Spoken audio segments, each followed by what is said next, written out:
ಹೀಗೆ ವಿಧಾನಸಭೆ ಹಾಗೆ ಪರಿಷತ್ನಲ್ಲಿ ನಡೆದಂತ ಗದ್ದಲ ಕೋಲಾಹಲ ನೋಡಿದ್ರಿ. ರಾಜ್ಯಪಾಲರ 2 ಲೈನ್ ಭಾಷಣ, ಕಾಂಗ್ರೆಸ್ ನಾಯಕರು ನಡ್ಕೊಂಡಂತ ರೀತಿ, ಇದೆರಡೇ ವಿಚಾರ ಇಟ್ಕೊಂಡು ನಾಯಕರುಗಳು ಬಿಟ್ಟಂತ ವಾಗ್ಬಾಣಗಳು ಹೇಗಿತ್ತು, ಯಾರ್ಯಾರ ಸ್ಟೇಟ್ಮೆಂಟ್ಗಳು ಏನೇನಿತ್ತು, ಬನ್ನಿ ನೋಡ್ಕೊಂಬೋಣ.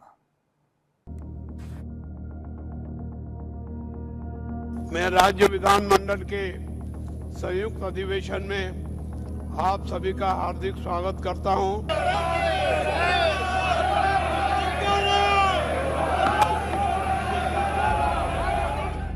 ಆಕ್ರೋಶ, ಆವೇಶ. ನಿನ್ನೆ ಸದನದಲ್ಲಿ ನಡೆದ ಗಲಾಟೆಯ ಕಿಚ್ಚು ಇನ್ನೂ ಹೊತ್ತಿ ಉರಿತಿದೆ. ಸದನದ ಒಳಗಷ್ಟೇ ಅಲ್ಲ, ಸದನದ ಹೊರಗೂ ನಾಯಕರು ನಿಗಿ ನಿಗಿ ಅಂತಿದ್ದಾರೆ. ಆಡಳಿತ ಪಕ್ಷದ ನಾಯಕರು ನಾವು ಮಾಡಿದ್ದೇ ಸರಿ, ಗವರ್ನರ್ ಮಾಡಿದ್ದೇ ತಪ್ಪು ಅಂತಿದ್ರೆ, ವಿರೋಧ ಪಕ್ಷದ ನಾಯಕರು ಕಾಂಗ್ರೆಸ್ ಗೂಂಡಾಗಿರಿ ಮಾಡಿದೆ ಅಂತ ಬೆಂಕಿ ಮಳೆ ಸುರಿಸಿದ್ದಾರೆ.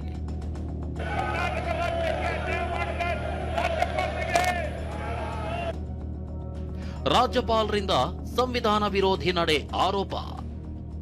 ಬೆಂಗಳೂರು, ಮೈಸೂರಿನಲ್ಲಿ ಕಾಂಗ್ರೆಸ್ ಪ್ರತಿಭಟನೆ. 2 ಸಾಲಿನಲ್ಲಿ ಭಾಷಣ ಮುಗಿಸಿದ ರಾಜ್ಯಪಾಲರ ವಿರುದ್ಧ ಕೈಪಕ್ಷ ಪ್ರತಿಭಟನೆಯ ಹಾದಿ ಹಿಡಿದಿದೆ. ಗವರ್ನರ್ ಸಂವಿಧಾನಕ್ಕೆ ವಿರುದ್ಧವಾಗಿ ನಡೆದುಕೊಂಡಿದ್ದಾರೆ ಅಂತ ಆರೋಪಿಸಿ ಇವತ್ತು ಬೆಂಗಳೂರಿನ ಮಲ್ಲೇಶ್ವರಂನಲ್ಲಿರುವ ಬಿಜೆಪಿ ಕಚೇರಿ ಎದುರು ಕೈ ಮುಖಂಡರು ಪ್ರತಿಭಟನೆ ನಡೆಸಿದರು. ಬಿಜೆಪಿ ಕಚೇರಿಗೆ ಮುತ್ತಿಗೆ ಹಾಕಲು ಯತ್ನಿಸಿದರು. ಅತ ಮೈಸೂರಿನಲ್ಲಿ ಶಾಸಕ ಸೋಮಶೇಖರ್ ನೇತೃತ್ವದಲ್ಲಿ ಪ್ರತಿಭಟನೆ ನಡೆಯಿತು.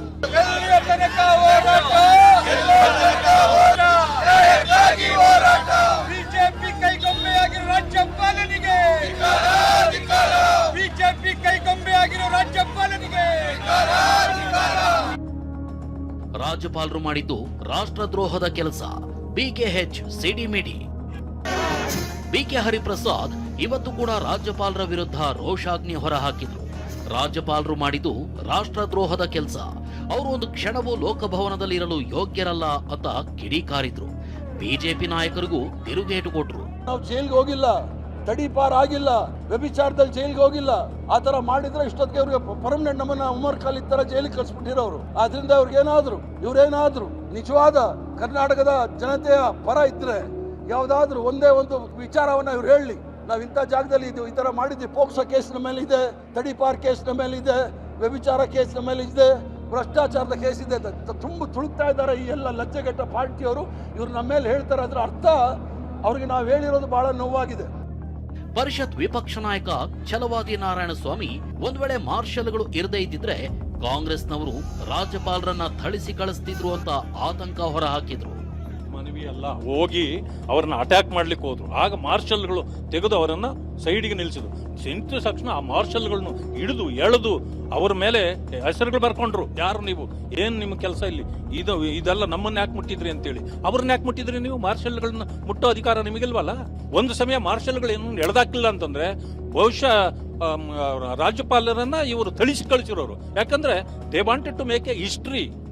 ಹೈಕಮಾಂಡ್ ಮೆಚ್ಚಿಸಲು ಹರಿಪ್ರಸಾದ್ ರಾಜ್ಯಪಾಲರಿಗೆ ಅಗೌರವ ತೋರಿದ್ದಾರೆ ಅಂತ ಬಿವೈ ರಾಘವೇಂದ್ರ ತಿವಿದಿದ್ದಾರೆ. ಸಂಘರ್ಷದಿಂದ ಪರಿಹಾರ ಸಿಗುತ್ತಾ ಅಂತ ಕೇಂದ್ರ ಸಚಿವ ಕುಮಾರಸ್ವಾಮಿ ಪ್ರಶ್ನಿಸಿದ್ದಾರೆ. ಒಬ್ಬ ಹರಿಪ್ರಸಾದ್ ಅವರು ಕೇಂದ್ರದಲ್ಲಿ ಸುದೀರ್ಘವಾಗಿ ರಾಜ್ಯಸಭಾ ಸದಸ್ಯರಾಗಿ ಸೇವೆ ಸಲ್ಲಿಸಿದಂಥವ್ರು ಎಲ್ಲ ಒಂದ್ ಕಡೆಗೆ ಹೈಕಮಾಂಡ್ಗೆ ಪ್ಲೀಸ್ ಮಾಡ್ಲಿಕ್ಕೋಸ್ಕರ ಆವೇಶಭರಿತವಾಗಿ ನಿನ್ನೆ ನಡ್ಕೊಳ್ಳುವಂತ ಒಂದು ಅಸಭ್ಯವನ್ನು ನಡ್ಕೊಂಡ್ರು. ಅವರ ಹಿರಿತನಕ್ಕೆ ಅದು ಗೌರವ ತರಂತ ವಿಚಾರನೂ ಕೂಡ ಅಲ್ಲ.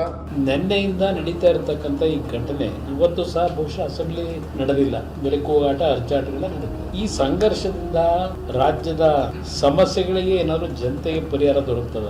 ಇದನ್ನೇ ರಾಜಕೀಯವಾಗಿ ನಾವು ಬಳಕೆ ಮಾಡ್ಕೋತೀವಿ. ಈಗ ಗೋ ಬ್ಯಾಕ್ ಗವರ್ನರ್ ಅಂದ್ರೆ ಯಾರಿಗೆ ನೀವು ಸಂದೇಶ ಕೊಡ್ತೀರಿ? ಗೋ ಬ್ಯಾಕ್ ಗವರ್ನರ್ ಅಂತೇಳಿ. ಇನ್ನು ಜೆಡಿಎಸ್ ಬಿಜೆಪಿ ನಾಯಕರ ಆರೋಪಕ್ಕೆ ಕಾಂಗ್ರೆಸ್ ಪಾಳೆಯ ತಿರುಗೇಟು ಕೊಟ್ಟಿದೆ. ಈ ಟೀಕ್ಸದಿದ್ದ ತಾನೆ ಇವ್ರು ಕೇಂದ್ರ ಸರ್ಕಾರದ ರೆಪ್ರೆಸೆಂಟೇಟಿವ್ನ ಗವರ್ನರ್ ಅವ್ರು ಒಪ್ಕೊಂಡ್ರೆ, ನಾನು ಹೇಳ್ತಾ ಇರ್ತಕ್ಕಂಥದ್ದು ಬಿಜೆಪಿಯ ಪರ ಅಥವಾ ಕೇಂದ್ರ ಸರ್ಕಾರದ ಏಜೆಂಟ್ ತರ ಅಥವಾ ಕೇಂದ್ರ ಸರ್ಕಾರದ ರೆಪ್ರೆಸೆಂಟೇಟಿವ್ ಅಂತ ಘೋಷಣೆ ಮಾಡಿಬಿಟ್ರೆ ಅವಾಗ ಈ ಪ್ರಶ್ನೆ ಬರಲ್ಲ. ರಾಜ್ಯಪಾಲರು 2 ನಿಮಿಷ 3 ನಿಮಿಷ ಭಾಷಣ ಮಾಡಿ ಹೋಗಿರೋದು ಇತಿಹಾಸದಲ್ಲಿ ಮೊದಲೇ ಬಾರಿ ನಾನು ನೋಡ್ತಾ ಇರೋದು. ನಾನು ರಾಜಕೀಯ 25 ವರ್ಷ ಆಯಿತು. ಈಗ ಅದರಲ್ಲೂ ಬರೇ ಏನು ಮಾಡ್ತಾರೆ, ಅವರು ರಾಜಕೀಯ ಮಾಡ್ತಾರೆ. ಏನಕ್ಕೆ, ಯಾವ ವಿಚಾರಕ್ಕೆ ಇದಾಯಿತು? ರಾಜ್ಯಪಾಲರು ಭಾಷಣ ಮಾಡಲ್ಲ ಅಂದರು, ನರೇಗಾ ಕೋಸ. ರಾಜ್ಯಪಾಲರು ಭಾಷಣವನ್ನು ಕೇವಲ ಕೆಲವೇ ಸೆಕೆಂಡ್ಗಳಲ್ಲಿ ಮುಗಿಸುವಂಥ ಕೆಲಸವನ್ನು ಮಾಡಿರ್ತಕ್ಕಂಥದ್ದನ್ನು ನೋಡಿದಾಗ ಎಲ್ಲ ಒಂದು ಕಡೆಗೆ ಪ್ರಜಾಪ್ರಭುತ್ವದಲ್ಲಿ ಮೌಲ್ಯಗಳ ಕುಸಿತ ಮತ್ತೆ ಸಂವಿಧಾನಬದ್ಧವಾಗಿರ್ತಕ್ಕಂಥ ರೀತಿಯಲ್ಲಿ ನಡೀತಿಲ್ಲ ಅಂತಕ್ಕಂಥ ರೀತಿಯಲ್ಲಿ ಭಾವನೆ ಬರ್ತದೆ. ಒಟ್ನಲ್ಲಿ ಗವರ್ನರ್ ಭಾಷಣ ಮುಗಿದ ನಂತರ ನಡೆದ ಘಟನೆ ಆಡಳಿತ ಪಕ್ಷ ವಿರೋಧ ಪಕ್ಷದ ನಾಯಕರ ಮಾತಿನ ಮಲ್ಲಯುದ್ಧಕ್ಕೆ ವೇದಿಕೆಯಾಗಿದೆ. ಪ್ರಸನ್ನ ಜೊತೆ ಅನಿಲ್, TV9 ಬೆಂಗಳೂರು.